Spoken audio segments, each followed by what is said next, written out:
fear is not real. The only place that fear can exist is in our thoughts of the future. It is a product of our imagination, causing us to fear things that do not at present and may not ever exist. That is near insanity. Now, do not misunderstand me. Danger is very real, but fear is a choice. We are all telling ourselves a story, and that day mine changed. I need you to confront you because you're the one holding you up. I need you to confront you. I need you to look in the mirror and tell you, you are not gonna do me like this no more. You're not gonna continue to sabotage me. You're not. You're not gonna keep procrastinating. I need you. You're not gonna keep thinking like that. I need, listen to me. This is the one thing I get so frustrated with humans. You give you a pass. You give you a pass. You are not where you're supposed to be financially, and you can give yourself a pass. You know you better than that. You know you should be further in life, but you keep letting you slide. It's time you punish you. No, I'm just being real. From now on, you're not gonna hold any other human more accountable than you hold yourself. There are people who many times when something happens to them that they embrace it from a place of fear and it takes them out. And L.C. Robinson said things may happen to you and things may happen around you, but the most important things are the things that happen in you. And you have to stand up inside yourself and deal with it and handle it. If you want to become successful in life, young man, he said, number one, you got to change your mindset. He said, you don't get in life what you want, you get in life what you are. Number two, practice OQP, only quality people. And the third thing he said, develop your communication skills, because once you open your mouth, you tell the world who you are. The difference between climbing 100 feet and climbing 500 feet is a point of view. You won't know you're at the top until you get there, pal.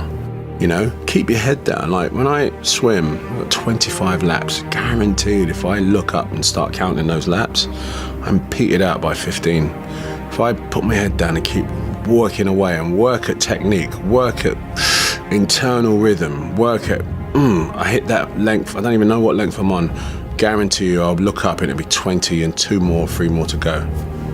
And that's a very simple device, but I think people find themselves incrementally checking how far they've got. And that, you know, when you compare it to anybody else or whatever, it's just it's a recipe for disaster. Just keep banging on. You know, I always say, you show me your crowd, I'll show you your future. It's simple, right?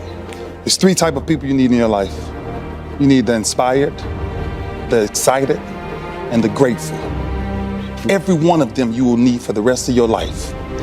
But your biggest distraction is, how many times you wake up in the morning praying when things ain't right? Have you and your mama ever prayed together? They say a family that prays together stays together. You see, when I hear a young man like you sit up here and tell me how much you love football, do you know what football is before it becomes a sport now? It's a business. And if you don't have the proper grades, I don't care how great you are, you ain't making it. It's that simple. There's another kind of instinct that you need to be on the lookout for. And this one is a backbiter. This is the instinct that says, you've had enough.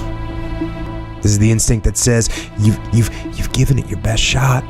You can stand down. You can back off.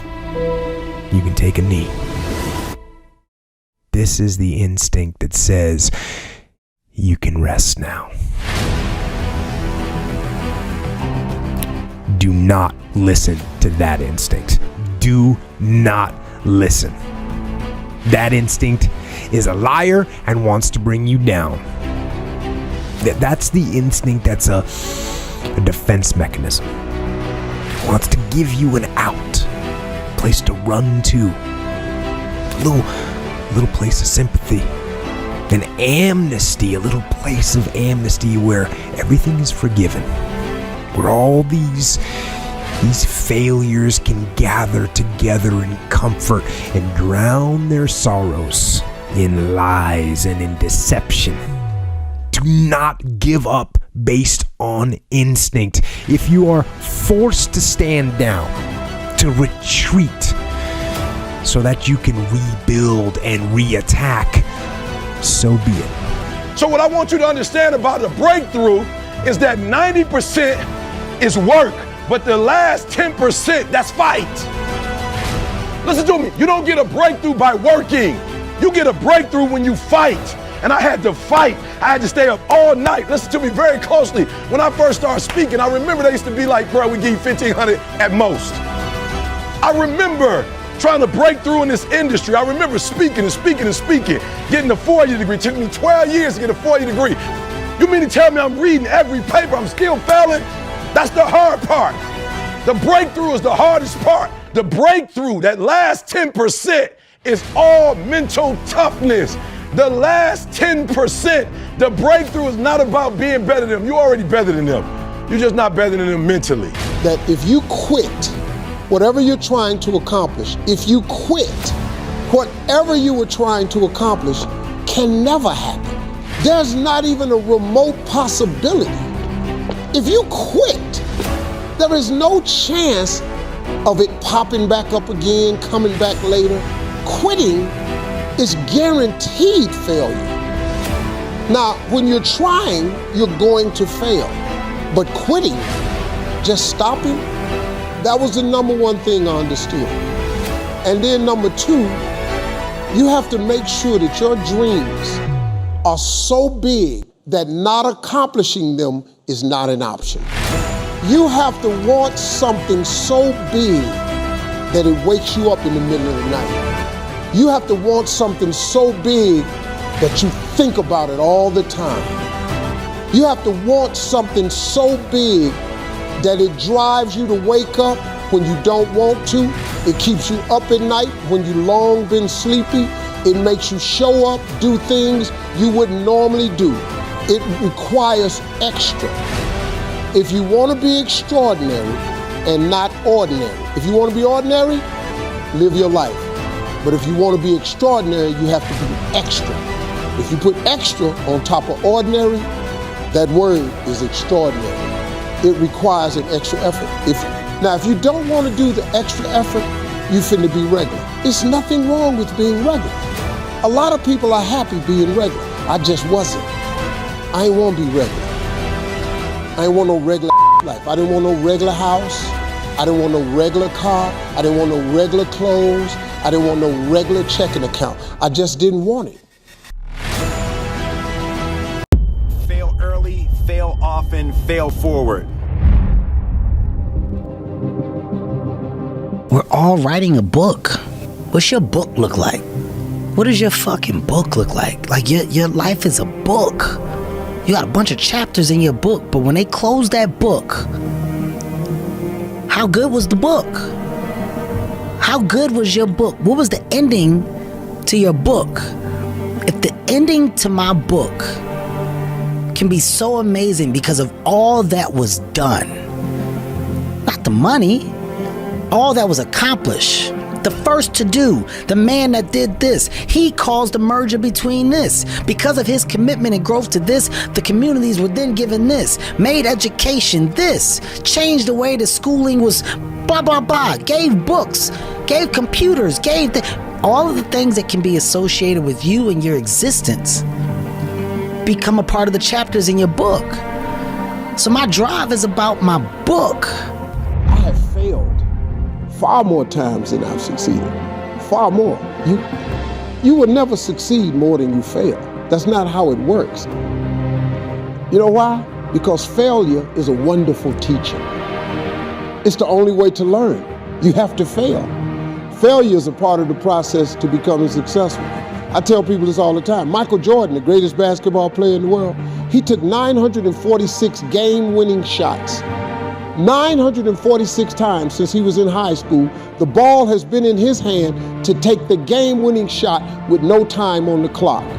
He has only made 146 of those. He has missed over 700 times, but he has made 146. You know what they write about? When he make it. They write about when you make it. So guess what? When you get through failing, all you got to do is make one. So when you fail, it's a part of the process. Keep going. You're supposed to fail. Shit, who you know that gets it right all the time? That's impossible. You have to fail. Matter of fact, when you fail, be glad about it. Every time you fail, you're one step closer. So every time you fail, say, whew, got that out the way. Go to the next one. Fail again, okay, I got 2 out the way. What's gonna happen is if you just keep swinging, you're gonna get a hit. A baseball player gets paid millions and millions of dollars for a 300 batting average. That means out of every 10 times he goes to the plate, he only hits the ball 3 times. They're millionaires. They only hit it 3 times. Man, please. Failure is a massive part of being able to be successful. You have to get comfortable with failure. You have to actually seek failure. Failure is where all of the lessons are. You know, when you go to the gym and you work out, you're actually seeking failure. You want to take your muscles to the point where you get to failure, because that's where the adaptation is. That's where growth is. Successful people fail a lot. They fail a whole lot more than they succeed, but they extract the lessons from the failure and they use that, the energy, and they use the wisdom to come around to the next phase of success. You gotta take a shot. You have to live at the edge of your capabilities. You gotta live where you're almost certain you're gonna fail. That's the reason for practice. Practice is controlled failure. You're getting to your limit, getting to your limit, getting to your limit. You can't lift that, you can't do that, until you get to the point that all of a sudden your body makes the adjustment and then you can do it. Failure actually helps you to recognize the areas where you need to evolve. So fail early, fail often, fail forward. The only way you're ever going to get to the other side of this journey is you have got to suffer to grow. To grow, you must suffer. And some people will get it, some people won't. But they have to see what their journey is to start their journey. Several people live to be 100 years old, and they have great lives, and they have great kids. Their kids go to college and all sorts of stuff. But somewhere in their life, there was a point where they had a decision to make. They can go left or right on this path. Left was the easy route. Right was the hard route. A lot of people take the easy route. And they had a good life that way, but the better life was going to the right side. And you may have 20 years of pain and suffering to get past it, but a lot of us die never truly starting our journey. And I would tell this young person, you gotta start your journey. It may suck, but it will come out the other side where you're coasting.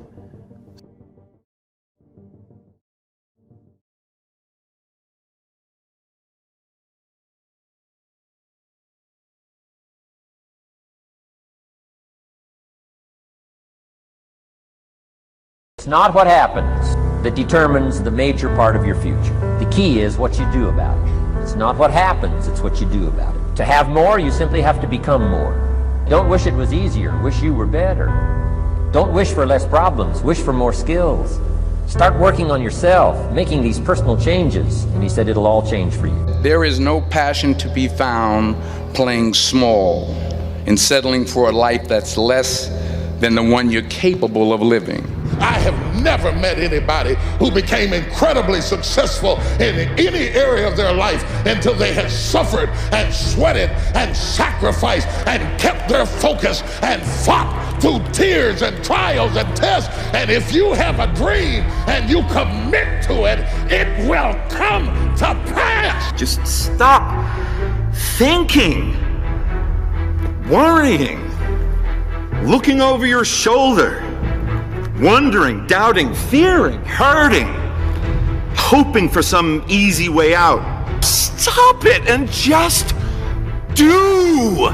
Life is not easy. It is not. Don't try to make it that way. Life's not fair. It never was. It isn't now, and it won't ever be. Do not fall into the trap, the entitlement trap, of feeling like you're a victim.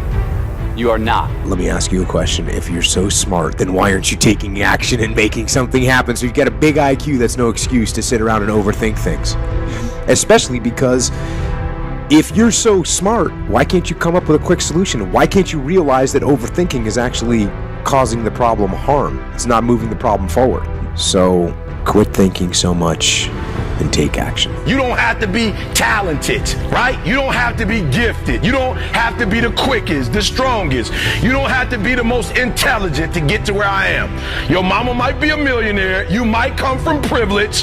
Your daddy might hook you up with a car. He might know people. He might be able to get you a job, but you will not outwork me. If you really want to be transformed, you have to live an intentional life. This is so simple, I don't want you to miss it.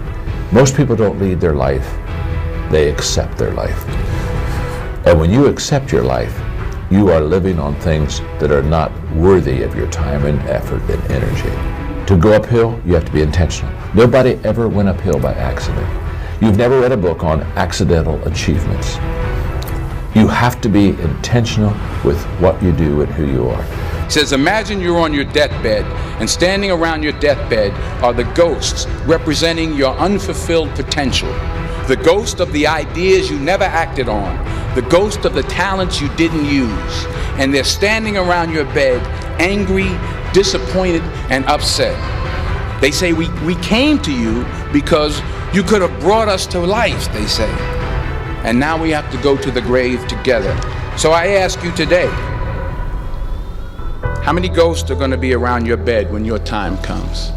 If you want it, you gotta go get it. Just wanting to accomplish the things that you want to accomplish. Other folks are motivated by materialistic things. It's a very simple concept. If you want it, you gotta go get it. It's time to stay focused.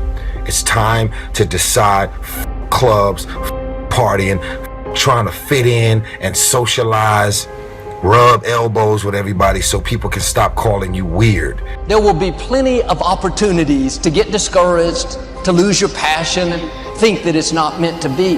But if you're going to reach your destiny, you have to have a made-up mind. Why are you not clubbing? Like every time I text you and invite you to go do something fun and cool, you always studying.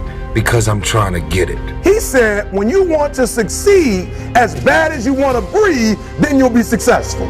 If you give up after the first time, or the 5th time, or the 30th time, what that really means is you didn't want it bad enough. And ask ourselves, what do I really want? And write it down. Writing causes thinking. Thinking creates an image. And you get these images going, you're building a vision in your mind. It's such a simple, basic concept. It's the guy who is willing to hustle the most is going to be the guy that just gets that loose ball. You got to put more energy and you got to put more effort in your stuff than anybody. So you getting up at 4 and it ain't working. Get up at 3:30. So you read the book once and then you didn't get it. Read it twice. Read it 3 times. Only thing you trying to do is get some air. You don't care about no basketball game. You don't care what's on TV. You don't care about nobody calling you. You don't care about a party. The only thing you care about when you're trying to breathe is to get some fresh air. That's it. And when you get to the point where all you want to do is be successful as bad as you want to breathe, then you'll be successful. And I'm here to tell you, number one, that most of you say you want to be successful, but you don't want it bad. You just kind of want it. You don't want it badder than you want to party. You don't want it as much as you want to be cool. Most of you don't want success as much as you want to sleep. Some of you love sleep more than you love success. And I'm here to tell you today, if you're going to be successful, you've got to be willing to give up sleep. The body has limitations. The mind does not. We focus so much on what goes on from the neck down that we forget it all starts from here. Everything starts from there. If you're not mentally ready, you're never really physically prepared. And that's where the preparation starts. No matter what you face, no matter how bad it is going to be, when there is a challenge, and by a challenge I mean anything in life, any challenge, anything that you're facing, the only way to overcome the challenges that you face is to start walking. Take that step every day, no matter what you are facing. Get up and start walking. It's grind season, homie. It's not about today. It's about the future. You do the work now. Do the work now. And all of the that you could ever want to do for your family, your kids, your loved ones, it's all going to be on a whole nother stratosphere. It's time to stay focused, man. Here's to the crazy ones, the misfits, the rebels, the troublemakers, the round pegs in the square holes, the ones who see things differently. They're not fond of rules, and they have no respect for the status quo. You can quote them, disagree with them, glorify or vilify them. About the only thing you can't do is ignore them, because they change things. They push the human race forward. While some may see them as the crazy ones, we see genius. Because the people who are crazy enough to think they can change the world are the ones who do. My entire life's been spent only in one industry, which is this one. But I've been in it now for about 15 years, and I've seen a lot of people make a lot of things. I've seen a lot of people fail a lot of things. And my point of view on this, or my observation, is that the doers are the major thinkers. The people that really create the things that change this industry are both the thinker-doer in one person. And if we really go back and we examine, did Leonardo have a guy off to the side that was thinking 5 years out in the future what he would paint or the technology he would use to paint it? Of course not. Leonardo was the artist, but he also mixed all his own paints. He also was a fairly good chemist, knew about pigments, knew about human anatomy, and combining all of those skills together, the art and the science, the thinking and the doing, was what resulted in the exceptional result. And there is no difference in our industry. The people that have really made the contributions have been the thinkers and the doers.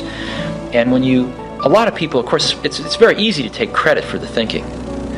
The doing is more concrete, but it's very easy for somebody to say, oh, I thought of this 3 years ago. But usually when you dig a little deeper, you find that the people that really did it were also the people that really worked through the hard intellectual problems as well. People say you have to have a lot of passion for what you're doing, and it's totally true. And the reason is because it's so hard that if you don't, any rational person would give up. It's really hard, and you have to do it over a sustained period of time. So if you don't love it, if you're not having fun doing it, you don't really love it, you're going to give up. And that's what happens to most people, actually. If you really look at the ones that ended up being successful, unquote, in the eyes of society and the ones that didn't, oftentimes it's the ones that are successful loved what they did so they could persevere when it got really tough. And the ones that didn't love it quit because they're sane, right? Who would want to put up with this stuff if you don't love it? So it's a lot of hard work, and it's a lot of worrying constantly. And if you don't love it, you're going to fail. So you got to love it, you got to have passion. And I'm convinced that about half of what separates the successful entrepreneurs from the non-successful ones is pure perseverance. It is so hard. You pour so much of your life into this thing. There are such rough moments in time that most people give up.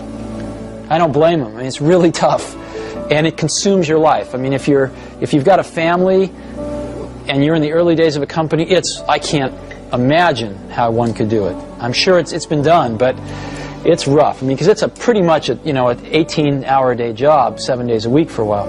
So unless you have a lot of passion about this, you're going to not survive. You're going to give it up.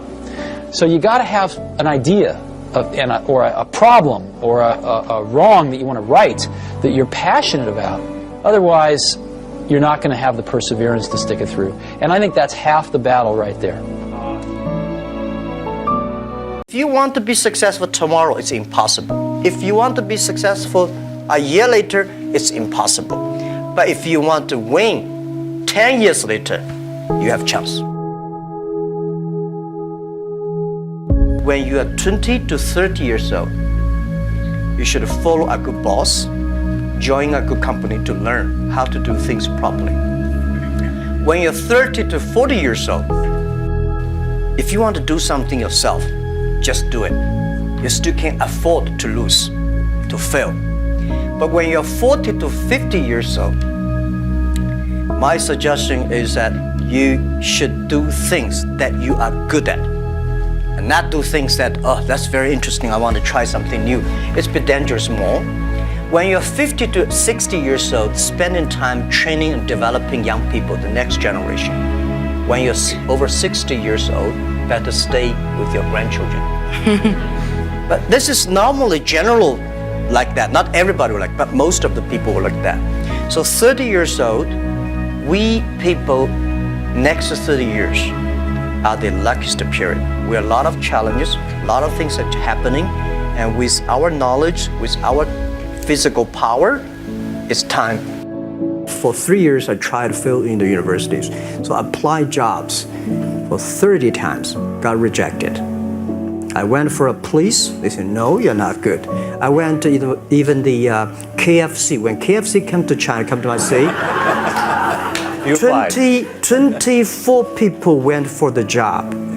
23 people were accepted. I was the only one guy.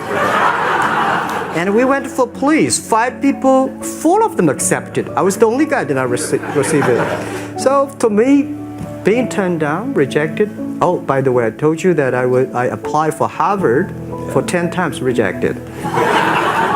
And there's no place you can learn English at that time. There's no books, English books. So I went to the Hangzhou Hotel, now called Hangzhou Shangri-La Hotel, because that was the hotel can receive the foreign visitors. So every morning for 9 years, I showed them around as a free guide, and they taught me English. And I think that changed me. Today, I'm 100% made in China. I've never got a one-day train outside China.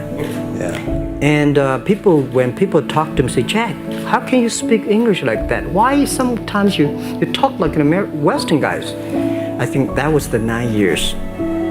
These Western tourists opened my mind, because everything they told me are so different from the things I learned from the schools and from my parents. So now I have a habit. Whatever I see, whatever I read, I use my mind. I think opportunity is everywhere. Honestly, when people think about internet is the future, 10 years ago, internet was so good. When nobody believed internet was so good.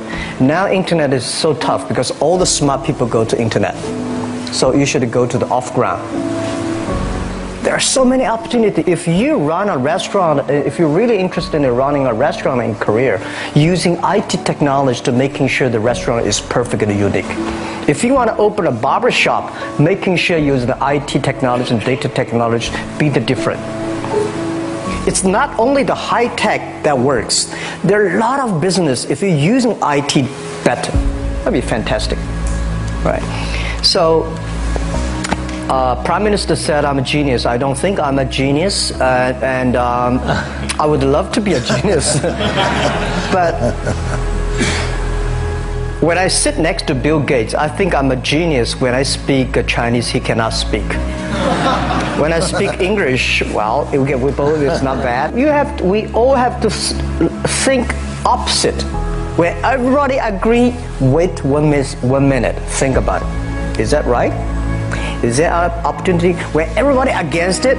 Just wait for 1 minute, think about it. So 25 years old, don't worry.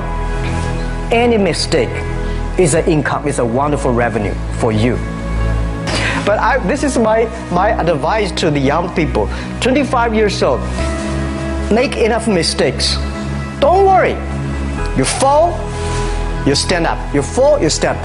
Enjoy it. I mean, 25 years old, enjoy the show. But, life is so short. It's all about experience. People see different view. Some people think you're rich, you're successful, but maybe not. Some people say, this guy does not have money, is a terrible guy. Maybe not.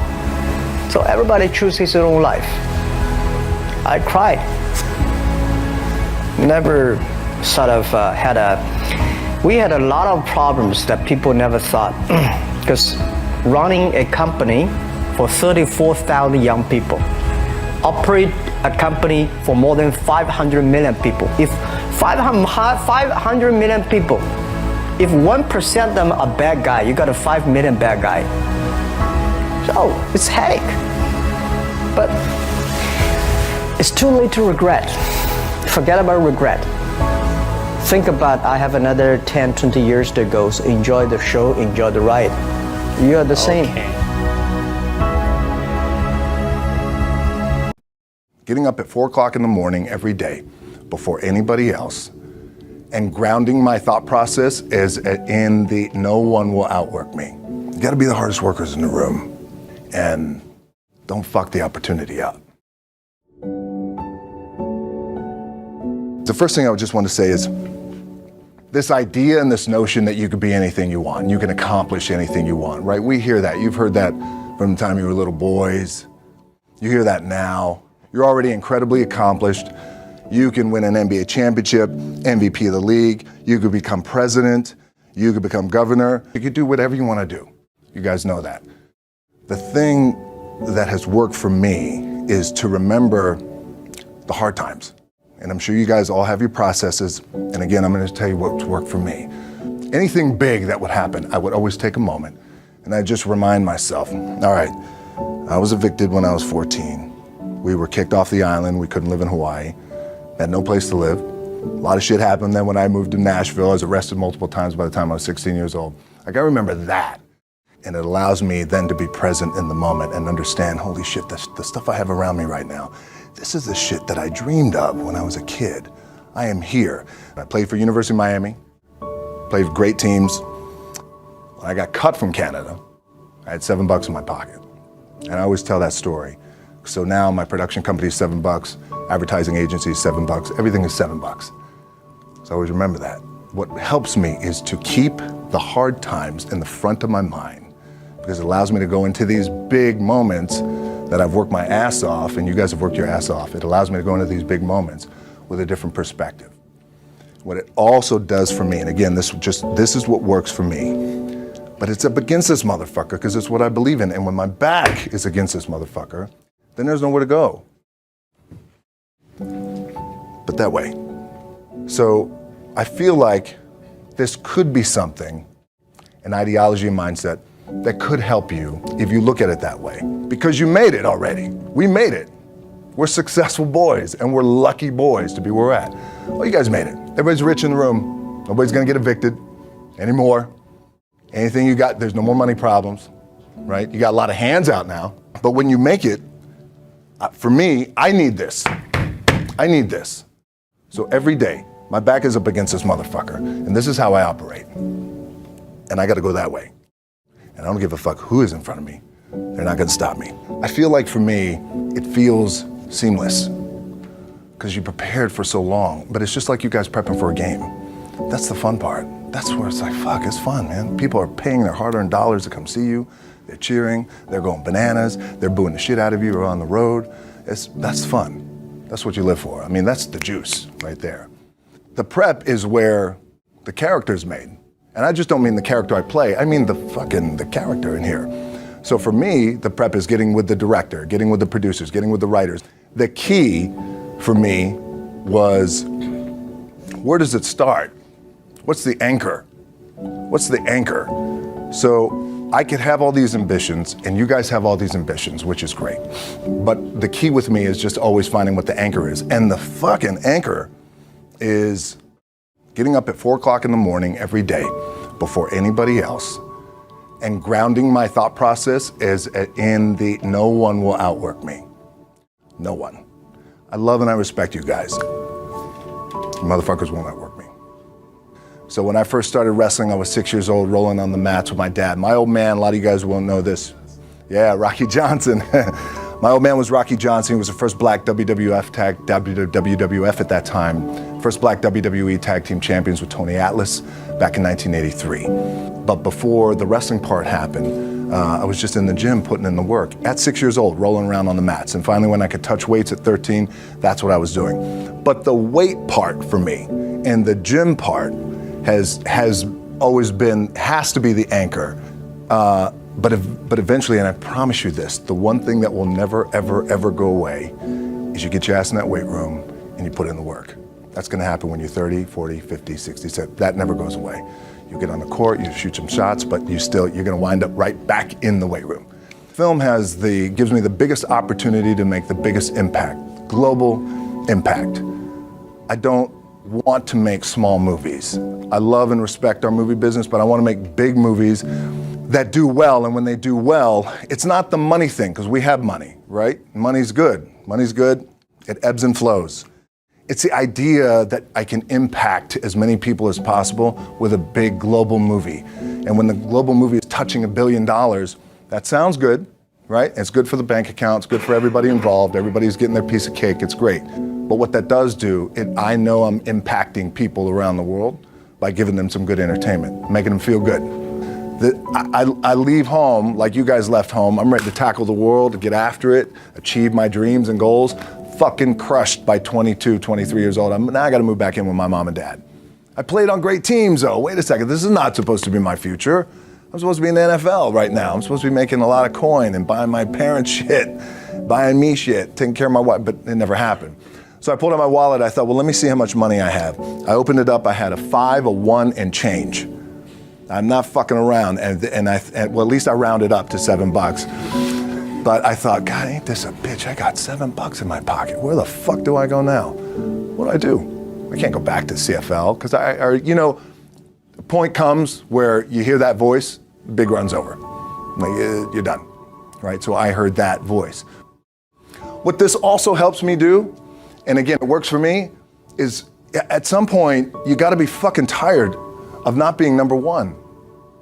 You have to be, and you gotta fucking play angry, and I play angry. Now, I'm cool and calm with my approach, and when I step out on my field, which is a set, and you're always gonna have haters, and haters are like, well, God damn, man, how many movies are you gonna make, or how much shit are you gonna do? Like, you do a lot of shit. I say, yes, because my ambition, of course, why not?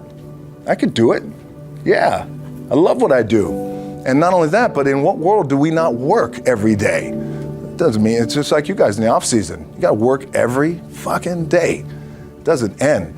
My back is up against this thing, and I started to play angry, by the way, and I still play angry, but I still stayed focused, and I still had still put in the hard work with my 2 hands, and that's it. And that's what it comes down to with you guys too. Look, but the one thing I do want to leave you with is, as you guys know, there's nothing you can't accomplish. You're gonna go on, you're gonna become world champions.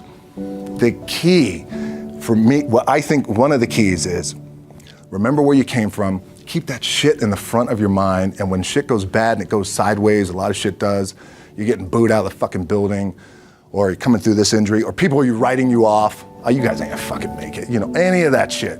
You gotta keep it in here. And it really it should drive you. It should. It works for me. It should drive you. You get all the talent in the world. It's all here. It's all here. Everybody's the next best thing. Everybody's the thing. Everybody's the best. It's all here. So when you talk about making your dash dance, point 1, you got to be willing to do it afraid. See, you might be waiting for the fear to stop. Well, Lisa, I heard this so many times. Lisa, I'm afraid. What do? Do it anyway. Lisa, I'm afraid. I don't quite know if I should move. Move anyway. I don't know if I should leap. Leap afraid. And then gather your courage on the way down. And if you don't get it before you hit, you was going to hit anyway. I'd rather die leaping than on the edge, figuring out how to get the courage to leap. Yes, yes? Yes, yes? Yes. So many times we're waiting. I'm waiting to get something right. I see your hands going up. You guys know if it's your truth, you can raise your hand just like we did on day 0. You're just kind of waiting. You're waiting to get everything in order. You're waiting so that everything is in you, it's together. You're waiting to not be afraid. You're waiting to have the courage. You're waiting to have all the money. You're waiting to lose weight.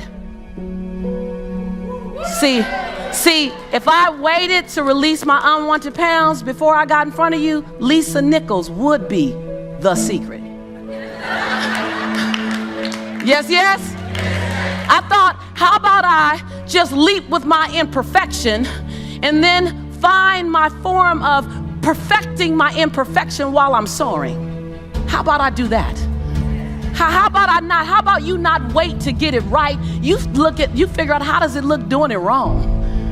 How does that look? Because your 80% of right is somebody else's 159% of what they needed. Yes, yes?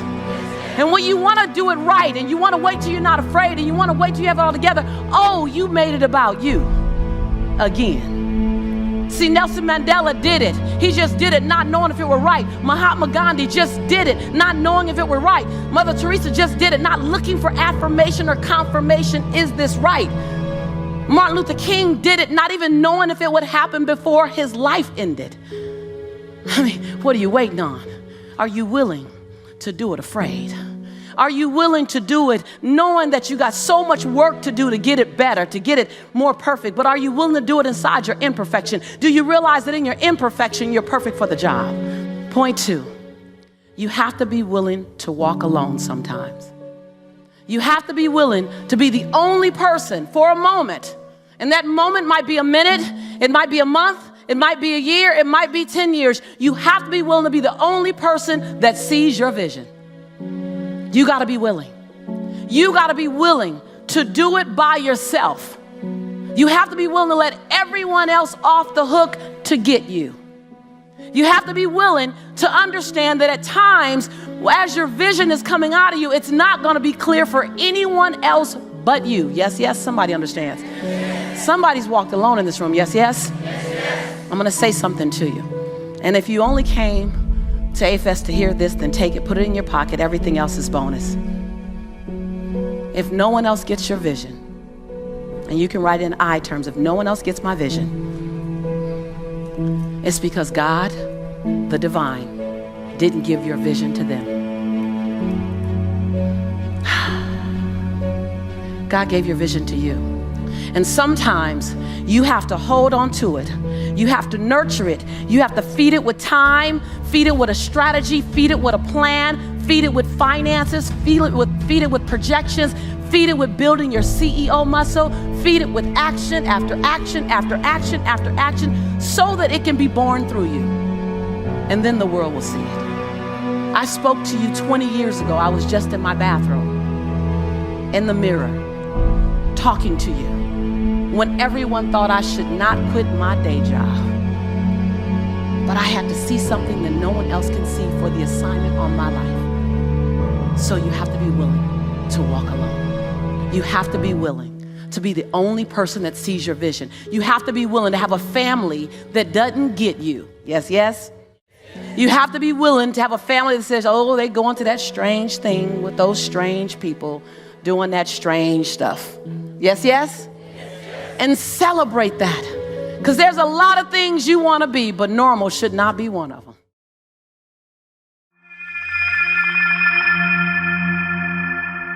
Every failed experiment is one step closer to success. You've got to take risks, and I'm sure you've probably heard that before, but I want to talk to you about why that's so important. I got 3 reasons, and then you can pick up your iPhones. First, you will fail at some point in your life. Accept it. You will lose. You will embarrass yourself. You will suck at something. There's no doubt about it. And I know that's probably not a traditional message for a graduation ceremony, but hey, I'm telling you, embrace it because it's inevitable. And I should know. In the acting business, you fail all the time. Early on in my career, I auditioned for a part in a Broadway musical. Perfect role for me, I thought, except for the fact that I can't sing. I didn't get the job. But here's the thing. I didn't quit. I didn't fall back. I walked out of there to prepare for the next audition, and the next audition, and the next audition. I prayed. I prayed. And I prayed. But I continued to fail, and fail, and fail. But it didn't matter because you know what? There's an old saying, you hang around the barbershop long enough, sooner or later you're gonna get a haircut. So you will catch a break, and I did catch a break. Last year, I did a play called Fences on Broadway. So someone talked about it. Won the Tony Award. And I didn't have to sing, by the way. But here's the kicker. It was at the Court Theater. It was at the same theater that I failed that first audition 30 years prior.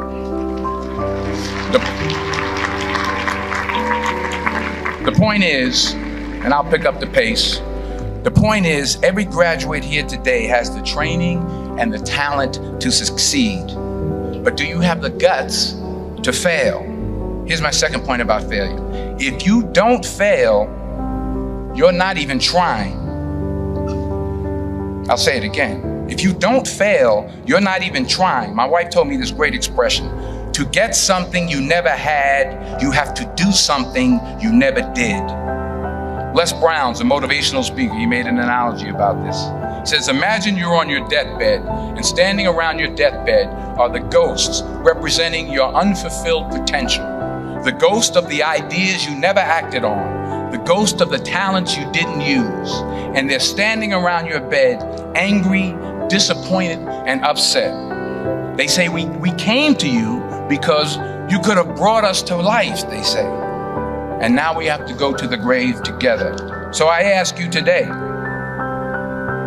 how many ghosts are going to be around your bed when your time comes?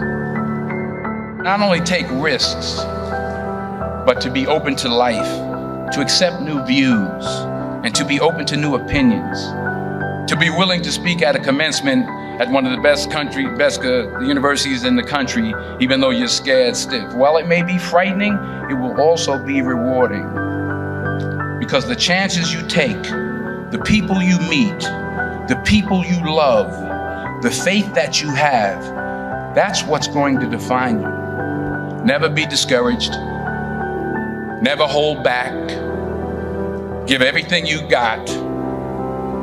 And when you fall throughout life, and remember this, fall forward.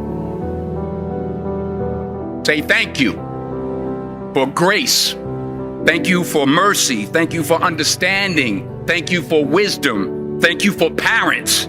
Thank you for love. Thank you for kindness. Thank you for humility. Thank you for peace. Thank you for prosperity. Say thank you in advance for what's already yours. That's how I live my life. That's why I am, one of the reasons why I am today. Say thank you in advance for what is already yours. True desire in the heart for anything good is God's proof to you, sent beforehand to indicate that it's yours already. I'll say it again.